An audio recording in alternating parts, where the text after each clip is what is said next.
Bab selanjutnya kita akan berbicara tentang bab 4. Ini kita berbicara tentang delivery. Kita sudah melakukan bagaimana kita membuat work plan di bab 3, ya kan? Tapi work plan itu nanti akan berbeda dengan action plan. Di dalam bab 4 kita akan berbicara yang namanya action plan. Dan kita akan berbicara yang disebut dengan benefit, saving, dan gain. BSG.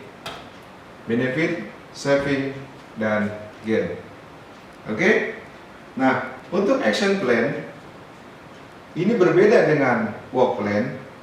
Karena di dalam work plan, kalau di dalam work plan, ini hanya mencantumkan targetnya saja. Target waktunya kapan yang akan dicapai. Ya. Tapi kalau di dalam action plan, ya, ini sudah menyangkut target dan realisasi. Ya, target dan realisasi. Nah, nanti kita akan berikan ya contoh untuk work plan dan action plan. Tadi untuk work plan sudah kita berikan dan action plan akan kita berikan. Oke, ketika kalian sudah melakukan action plan, ya kan, tentunya dengan berbagai resources yang ada, apakah manusianya kurang, terusnya apakah yang namanya money-nya ya terbatas, ya metodenya kurang menggigit dan sebagainya, maka pada akhirnya kita akan temukan benefit. Apa benefit itu? Ya, benefit itu adalah manfaat. Ya, sebetulnya benefit itu idealnya benefit itu diperoleh dari gain, ya, minus saving. Gain ini berupa pendapatan atau revenue, ya. Saving ini berupa penurunan cost-nya turun, ya, atau disebut dengan penghematan. Nah, sangatlah sulit ya kita mendapatkan kedua hal ini. Salah satu saja sudah kita peroleh, baik itu dia gain ataupun saving, sudah sangat sudah sangat baik ya project assignment-nya. Contoh saving di sini adalah penurunan cost. Contoh penurunan cost itu katakanlah untuk program yang dijalankan oleh Disjatim itu berupa AMS, aplikasi manajemen surat. Jadi dulu sebelum diterapkan AMS ini paperless. Ya.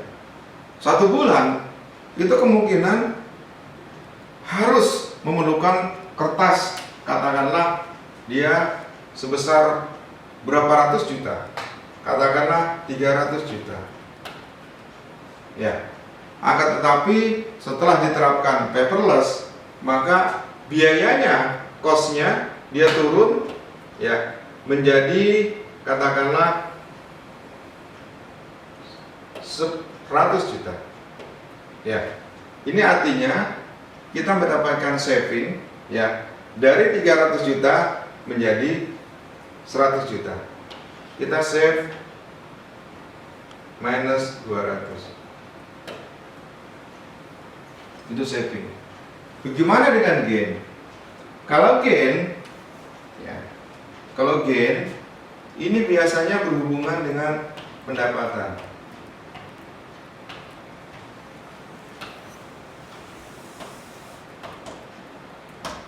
Contoh kita laksanakan program yang namanya P2TL ya, yang berbasis IT. Ya, P2TL berbasis IT ini dia bisa melakukan sebuah pemantauan ya, apakah pelanggan ini dia melanggar atau tidak. Ya, apakah pelanggan ini setelah didapatkan dia melakukan pembayaran atau tidak. Ya, sehingga ini didapatkan gain ya. Kalau tidak dilakukan IT di sini, maka P2TL ya dengan melakukan ini dia akan memperoleh gain 200.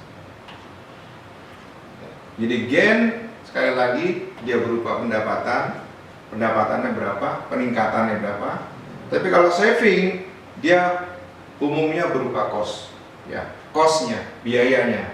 Nah, untuk benefit sendiri ya, ini perumusannya adalah dia berupa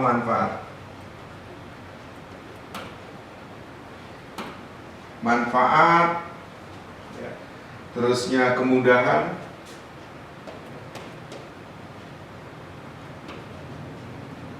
sebetulnya manfaat, benefit ini manfaat. Jadi misalnya apa benefit dari program yang dilaksanakan di Jawa Timur berupa program AMS? Ya, benefitnya adalah kemudahan.